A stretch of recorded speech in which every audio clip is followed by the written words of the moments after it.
I worry about the state of social work at the moment.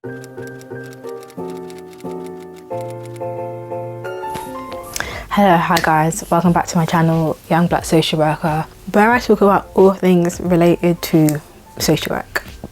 So today's topic is going to be quite an emotive one that's probably not so much of a surprise for people, but a conversation that I think is still very much needed.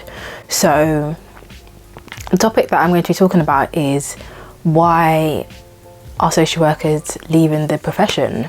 Now, this video was inspired or prompted by an article that I saw recently in Community Care, and the article said there's been a 40% rise in the number of social workers quitting children's posts. I think that's very key to highlight. Quitting children's posts annually over the past 5 years. Now, given the fact that being a children's social worker, as I've been for the past 8 years, I've quickly realised how much there is of a demand, how much we are needed to safeguard children. The needs of families, the risks are becoming greater. The kinds of things that we're seeing nowadays involving our children, involving families, is a lot more complex. So you need a lot more staff to be able to have a healthy workload and to be able to effect change safely. You know, if you have a caseload that's really high and a number of children that is just feasibly impossible to try and manage at any one given time, then the quality of the work that you're able to give to each individual person is going to be impacted. There is no doubt about that. So yeah, why is it that in children's social work especially, we're not able to recruit, we're not able to retain? Why is it that people are quitting? And these are my personal views. Okay, let me just put that disclaimer out there. These are my personal views, my observations over the years. I'm not talking about any one particular place or any one particular situation. It's just a general observation that I've made in my time as a social worker.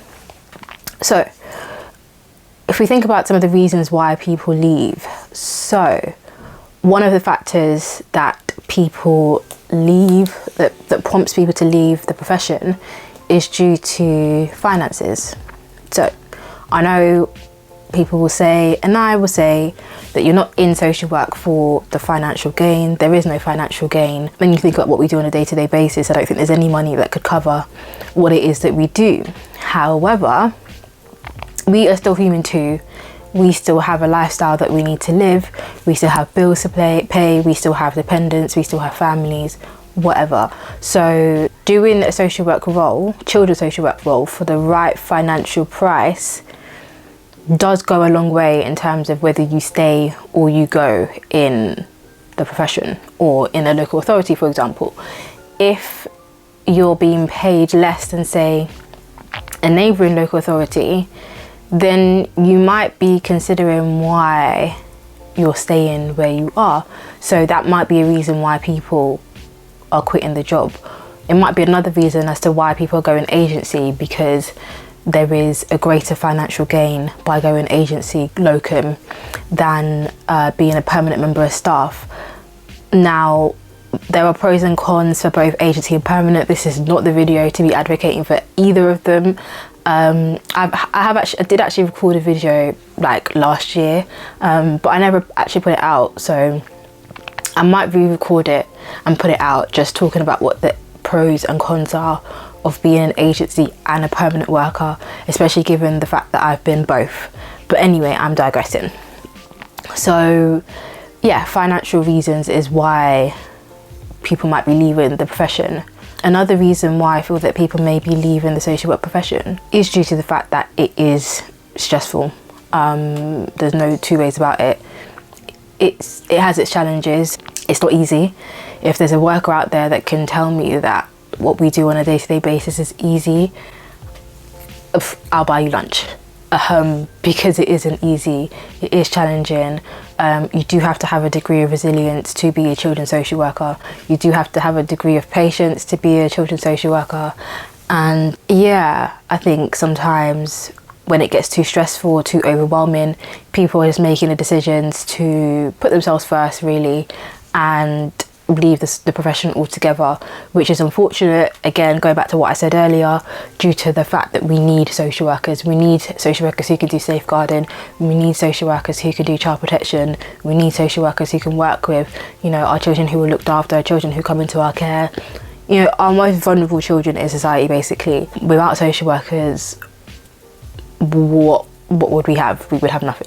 So yeah, stress and feeling overwhelmed is another reason why people might be leaving. Another reason why I feel like people might be leaving is due to management, management, team, morale, local authority. I think I'm just going to package all of that into one.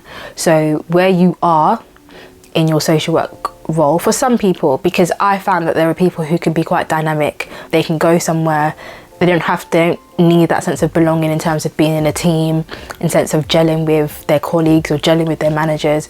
They're quite autonomous in the fact that they go in, get the work that needs to get done and leave. Whereas you do have other practitioners who want that sense of team and belonging, and when you don't have that, it kind of makes doing the job that bit harder, because you don't have the comfort, you don't have, you know, the support, you just don't have your team, you don't have people to bounce ideas off. And yeah, it can be quite disheartening when you don't have that. So what's another reason why social workers are leaving the profession? Has it got anything to do with reward? Now, as we talk about, similarly to financial gain, we don't go into social work to expect something back in return. Though there is a bare minimum that you would be expecting from whatever role, whatever local authority that you're in. And one of them is, what can you do? What are they doing for you? So you're giving into them, you're dedicating your time, overtime, you're doing, you know, above and beyond what would be expected of you. And the question is, what are you getting in return? And I always say to people, it's transactional. To an extent, it has to be transactional.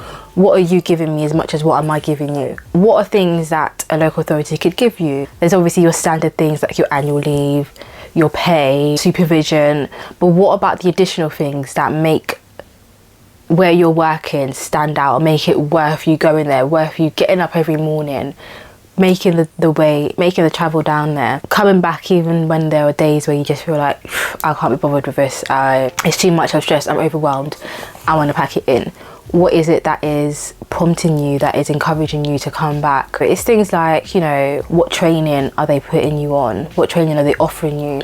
How are you being recognised for the additional work that you're doing? Are you encouraged to take toil? Are you paid overtime? Are you put forward for specific things, specific training or specific courses? So some local authorities might pay for you to do a uni course. Some local authorities might pay for you to become like a practice educator.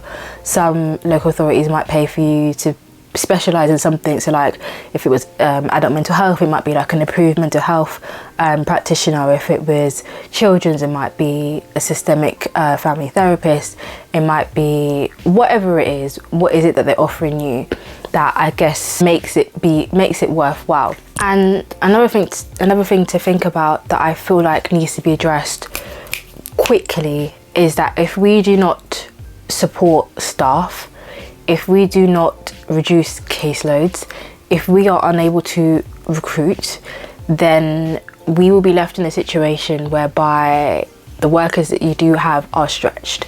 They're beginning to rethink why it is that they're loyal to a local authority. They're beginning to rethink why they come in every day just to feel overwhelmed, just to feel stressed, just to feel burnt out.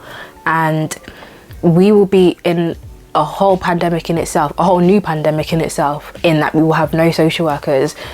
Obviously I'm dramatising, but we'll have the amount of social workers that we have won't be enough for the number of children that we're getting through the door, the number of children and families that are requiring support. So I just feel like a lot needs to be done to try and support that. And some of the things that I've mentioned earlier are things that we need to be looking at. And you know, as a manager, some of you may know I'm a manager, it's about what can we do to try and retain our staff. But equally as well, sometimes you're in a system, in a process that if workers just aren't available, then they just aren't available. So it's what can we do to try and keep our existing staff, to retain our existing staff, to prevent that throughput of workers coming in and out of the door, workers stepping in, feeling like, do you know what, I can't do this, and then they're leaving, and then it's creating more work, it's creating more instability for the team, for families. Let me know what your thoughts are in the comments down below, or on Instagram. You can search me on